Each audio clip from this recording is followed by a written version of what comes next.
How to reset Samsung Smart TV. Step number 1. Open the settings menu. Press the home button on your Samsung remote to open the main menu. Navigate to settings using the arrow buttons on your remote and press enter. Step number 2. Go to general settings. In the settings menu, scroll down and select general. This section contains options for system and device management. Step number 3. Select reset. Within the general menu, scroll down to find and select the reset option. This will initiate the reset process. Step number 4. Enter your PIN. You will be prompted to enter your PIN. If you have not set a custom PIN, the default PIN is usually 0000. Enter the PIN to proceed. Step number 5. Confirm the reset.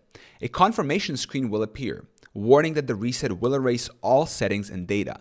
Select yes or OK to confirm. Your Samsung Smart TV will then reset to its factory settings, which may take a few minutes. Step number 6. Complete the setup process. After the reset, your TV will restart and display the initial setup screen. Follow the on-screen instructions to reconnect to Wi-Fi, log into your Samsung account, and configure other basic settings.